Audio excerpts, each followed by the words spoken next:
मामला supreme court के पूर्व मुख्य न्यायाधीश DY Chandrachud, justice DY Chandrachud से जुड़ा हुआ है। आपको याद होगा पिछले अभी ज़्यादा समय नहीं हुआ, कुछ समय पहले, कुछ महीने पहले डीवाई चंद्रचूड़ सुप्रीम कोर्ट के मुख्य न्यायाधीश हुआ करते थे।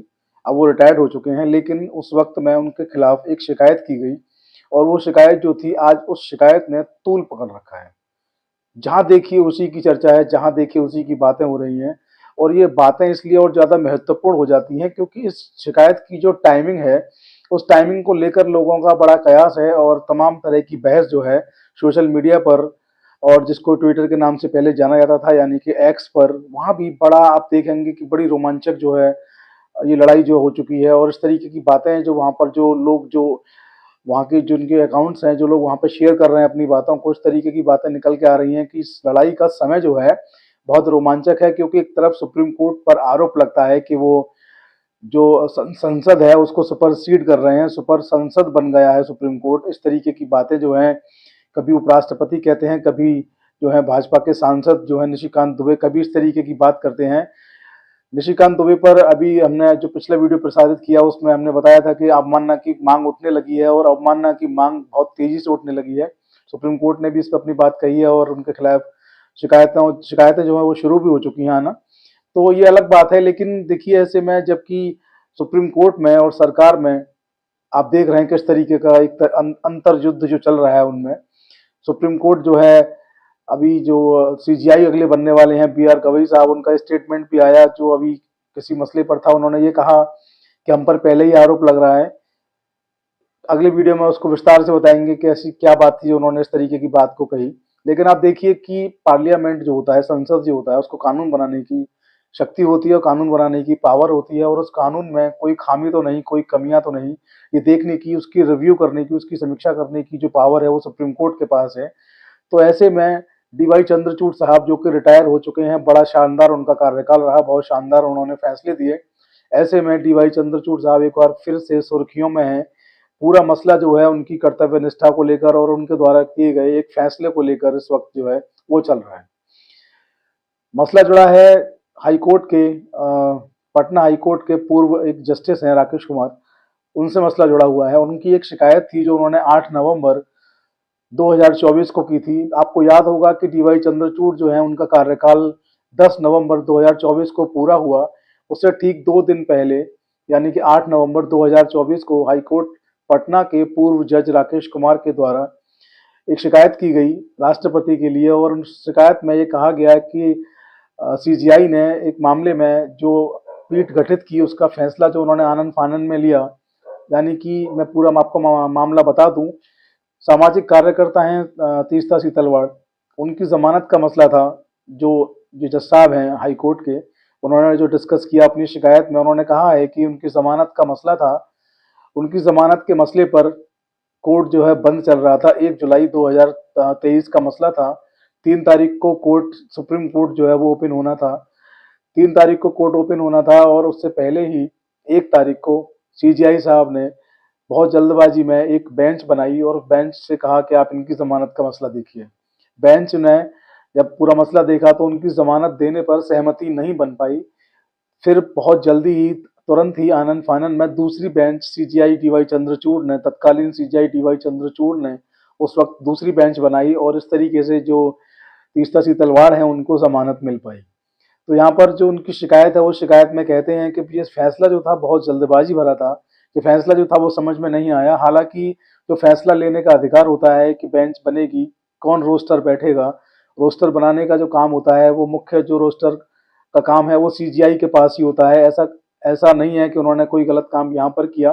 जो रोस्टर उन्होंने बनाया उसको लेकर के केवल उसको लेकर के सवाल है कि उन्होंने इतनी जल्दबाजी में जो ये प्रक्रिया जो उठाई, वो उस प्रक्रिया को लेकर के उन्होंने सवाल उठाया। उनका ये कहना है कि जो आदेश आया, जो जमानत हुई, वो एक प्रक्रिया थी, उस पर मुझे कुछ नहीं कहना, उसके खिलाफ मैं नहीं हूँ। लेकिन इतनी जल्दबाजी में जो डीवाई चंद्रचूड़ साहब ने 2-2 बार बेंच का गठन किया, कोर्ट बंद था। हालांकि कोर्ट बंद रहता है तो बंद कोर्ट में पहले भी सुनवाइयां जो हैं, अर्जेंट मामलों की सुनवाइयां पहले भी हुई, देश में हुई हैं, अभी भी होती हैं। ये कोई नया चरण नहीं था, ये कोई नया कदम नहीं था।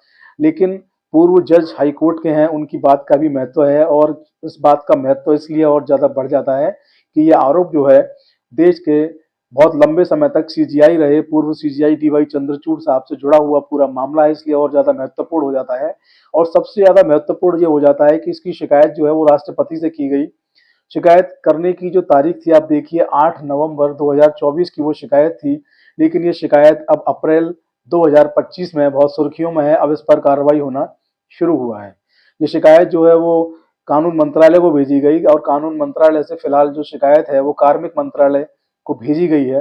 अब कार्मिक मंत्रालय को वो शिकायत भेजी गई है और जज साहब जो है उन्होंने मांग की है कि इस पर सीबीआई की जांच का आदेश होना चाहिए। राष्ट्रपति से उन्होंने मांग की कि इस पूरे मामले पर सीबीआई जांच होनी चाहिए कि इस मामले में कहीं कोई झोलझाल तो नहीं था। इस मामले में जो पीठ जो बनी, जो बहुत जल्दी में आनन फानन में इस तरीके के जो फैसले जो सीजीआई साहब ने उस वक्त दिए, कोई गड़बड़ी तो नहीं थी। इसकी जांच के लिए सीबीआई का गठन हो, सीबीआई इस पूरे मामले की जांच करे।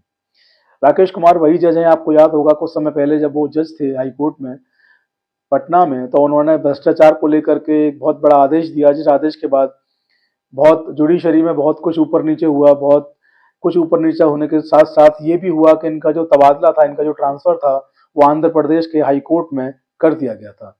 तो वो भी काफी तेज तर्रार और जाने पहचाने नाम रहे हैं जुडिशियल सिस्टम के, हाई कोर्ट के जज रहे हैं। और जो कि उनका आरोप जो है सीबीआई जांच की जो मांग है राष्ट्रपति से है। और सबसे बड़ी बात यह है, ऐसे में जब वक्फ बिल पर आदेश आने वाला है, ऐसे में जब राष्ट्रपति को अभी अभी सुप्रीम कोर्ट ने एक आदेश जारी किया जिसमें कहा गया कि राष्ट्रपति जो बिल होते हैं उनको 3 महीने में उन पर निर्णय लेना होगा, जिसको लेकर के हमारे देश के उपराष्ट्रपति जगदीप धनखड़ साहब ने और अभी जो सांसद है निशिकांत दुबे, उन्होंने दोनों ने सवाल उठाया और ये कहा कि सुप्रीम कोर्ट, जगदीप धनखड़ साहब ने कहा था कि सुप्रीम कोर्ट कौन होता है राष्ट्रपति को आदेश देने वाला। आप सब लोगों को मालूम है, दोबारा से उसको डिस्कस नहीं करूंगा।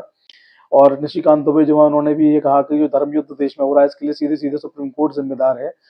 अगर कानून सुप्रीम कोर्ट बनाएगा तो संसद को बंद कर देना चाहिए। तो आप सबको पता है किस तरीके की बातें हुई, आप सबको पता है कि क्या चल रहा है। और अभी आपको मालूम है सुप्रीम कोर्ट में जब वक्फ बिल पर सुनवाई हुई तो ये कहा गया कि 7 दिन तक आप कुछ नहीं करेंगे, 7 दिन के बाद पुनः इस मामले पर सुनवाई होगी।